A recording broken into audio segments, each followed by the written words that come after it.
तळायला अगदी सोपे, खुसखुशीत असे आणि कढईत आणि तेलात टाकताच कढईभर फुलणारे असे आपण तांदळाचे खिचे पापड आज पाहणार आहोत. या व्हिडिओमध्ये मी सगळी रेसिपी डिटेलमध्ये दिलेली आहे. म्हणजे उकड किती उकडायची, जिऱ्याचं प्रमाण किती घ्यायचं, मीठ किती घालायचं, त्यामध्ये पापड खाराचं प्रमाण किती घ्यायचं. अशा पद्धतीने जर तुम्ही खिचे पापड केले तर तुमचे खिचे पापड कधीच बिघडणार नाहीत. आणि लहान मुलांना तर हे खूप खायला आवडतात.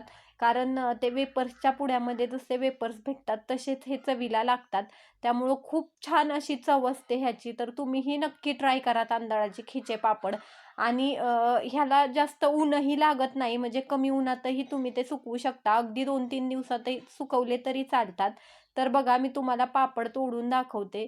कसा अगदी सहज असा तुटला आणि भुगा केला तर किती म्हणजे किती मऊ हे पापड आहेत. चला तर मग रेसिपीला सुरुवात करूया. त्यासाठी मी तांदूळ स्वच्छ असे धुवून घेतले. 2-3 दिवस चांगले सुकवले घरातच आणि एकदा सुकल्यानंतर गिरणीमधून अशा प्रकारे पीठ करून घेतलं. बघा, जास्त मोठंही नाही आणि जास्त बारीकही नाही. गव्हाच्या पिठाच्या चाळणीवर जरी दळलं तरी चालेल.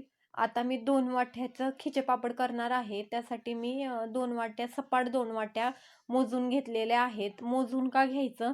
तर आपल्याला पाण्याचं प्रमाण कळलं पाहिजे. एकदा पाण्याचं प्रमाण फसलं तर ते पापड बिघडू शकतात. म्हणून सहसा आपण कोणतीही रेसिपी असू असू देत ती मोजूनच घ्यायची.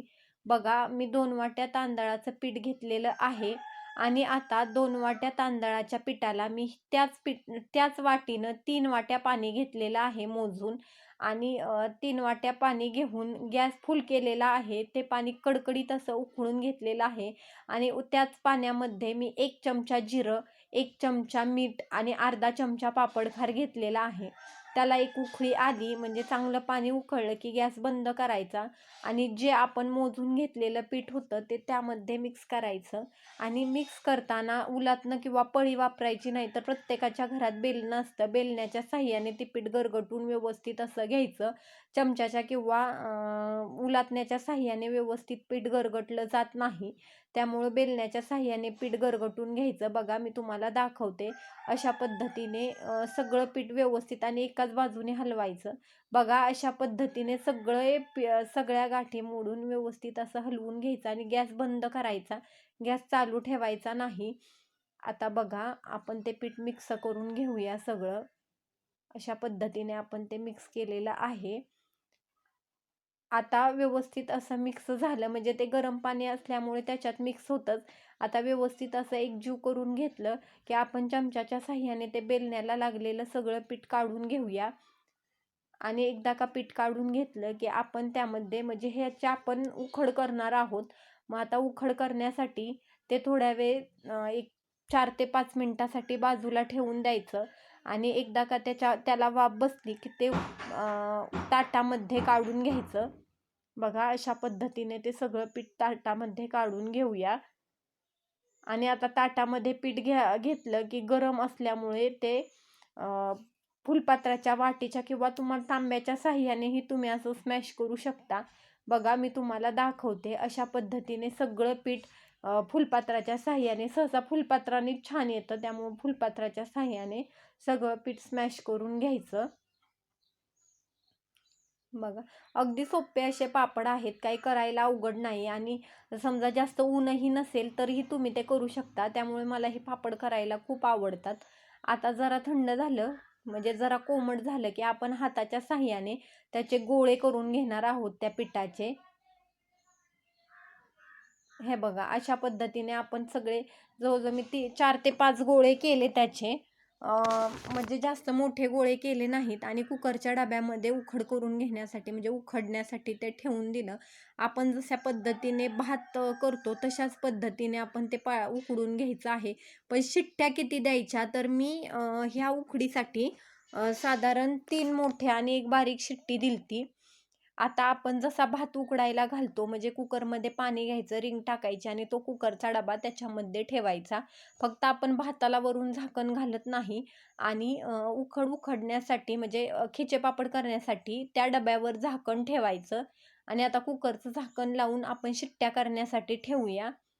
आपण सहसा पुरणाची डाळ जशी शिजवतो, म्हणजे पुरणाच्या डाळीला आपण जेवढ्या शिट्ट्या देतो तेवढ्या शिट्ट्या देऊन घ्यायच्या. बघा, आता ती आपली पूर्णपणे उखडलेली आहे. आता आपण तो डबा काढून घेऊया आणि पूर्ण पीठ थंड करायचं नाही, नाहीतर खिचे पापड येणार नाहीत. जेवढ्या पिठाचा गोळा म्हणजे काढून घ्यायचा, जेवढे पापड करायचे आहेत तेवढे. मी एकदा 2 गोळे काढून घेतले आणि राहिलेले पुन्हा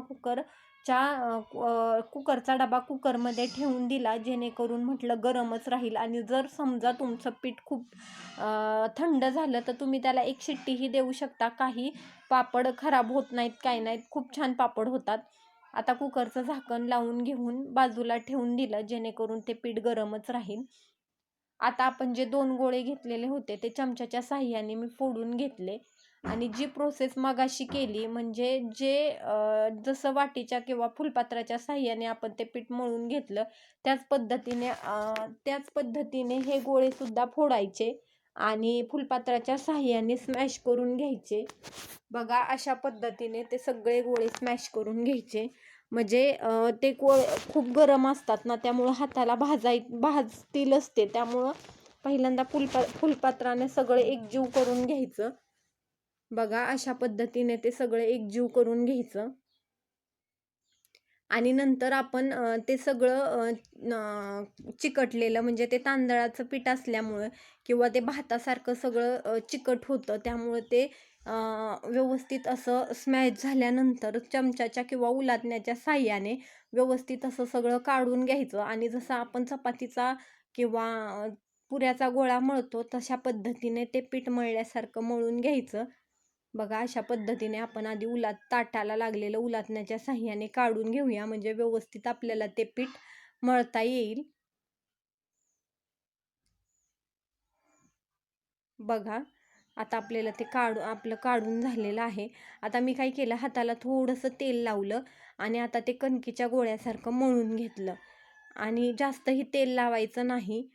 थोड्याशा तेलामध्येच तो गोळा व्यवस्थित असा मळून येतो आपण स्मॅश केल्यामुळे. बघा, अशा पद्धतीने मळून घेतलेला आहे आणि आता त्याचे छोटे छोटे गोळे करूया आपण. जसे आपण पुऱ्याला गोळे करतो तशा पद्धतीने त्या साईजचा गोळा करायचा, म्हणजे पापड जास्त छोटेही येत नाहीत आणि पापड जास्त मोठेही येत नाहीत. कारण ते पापड तेलात टाकले की खूप फुलतात, त्यामुळे तुम्ही गोळा मुळातच मोठा घेतला तर पापड खूपच मोठे होतील. बघा, या साईजचा गोळा आपण घेणार आहोत आणि मी तुम्हाला या व्हिडिओमध्ये 2 पद्धतीने म्हणजे पापड लाटायच्या 2 पद्धती सांगितल्या आहेत. तुम्हाला जी पद्धत सोपी वाटेल त्या पद्धतीने तुम्ही करू शकता. मी काय केलं, इथे सगळे गोळे पहिल्यांदा करून घेतले आणि नंतर पापड लाटायला नंतर ते गोळे सगळे एका पातेल्यात भरून ठेवले, म्हणजे म्हटलं थंड होणार नाहीत जास्त. आणि जसं आपण पापडाचे गोळे एका कॅरीबॅगमध्ये किंवा भांड्यात भरून ठेवतो त्याच पद्धतीने हेही गोळे भांड्यात भरून ठेवायचे आणि पळपुटाने लाटणं घेतलं. 2 कॅरीबॅग घेतल्या आणि त्या कॅरीबॅगला थोडंसं तेल लावलं, जेणेकरून तो गोळा खाली चिकटणार नाही.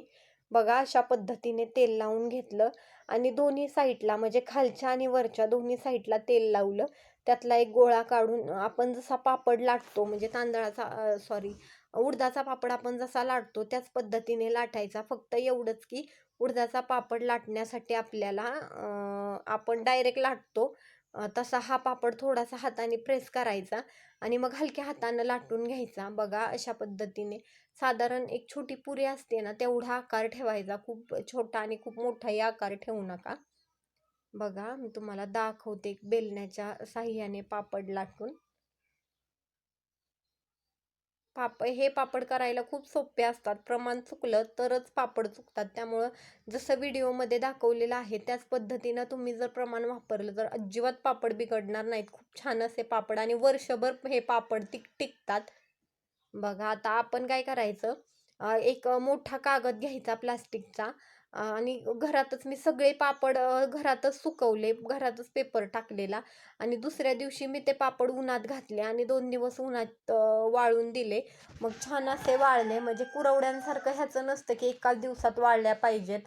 हे पापड आपण 2-3 दिवसही सुकवू शकतो आता दुसरी पद्धत म्हणजे सगळ्यात सोपी पद्धत, माझ्याकडे पुरी करायचं म्हणजे पापड करायचं यंत्र होतं. मी सहसा सगळे खिचे पापड त्याच्यावरच केले.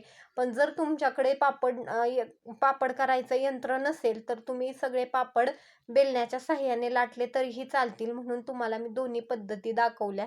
पण माझ्याकडे यंत्र असल्यामुळे मी सगळे पापड ह्या यंत्रावरच केले. सेम तीच प्रोसेस करायची. दोन्ही साईडनं कागदाला तेल लावायचं, एक मशीनवर कागद ठेवायचा, गोळा ठेवायचा, वरून एक कागद टाकायचा आणि प्रेस करायचं आणि वरचा कागद काढून घ्यायचा आणि अशा पद्धतीने तोही पापड खाली थोडासा प्रेस करून तो वरचा कागद काढायचा. मी सगळे पापड त्या मशनीवर केल्यामुळे पटकन उरकले, म्हणजे ॲज कम्पेअर टू पळपूट लाटणं मशनीने पापड जरा जास्त उरकतात. जर तुम्हाला माझी रेसिपी आवडली असेल तर तुम्ही माझ्या चॅनलला लाईक करा, शेअर करा, सबस्क्राईब करा आणि रेसिपी करून झाल्यानंतर कशी झाली ते कमेंट्स बॉक्समध्ये नक्की सांगा आणि चॅनलला बेल आयकॉनवर प्रेस करायला विसरू नका, म्हणजे माझी जेव्हा कोणती नवीन रेसिपी येईल तेव्हा तुमच्या फोनची घंटी नक्की वाजेल. थँक्यू.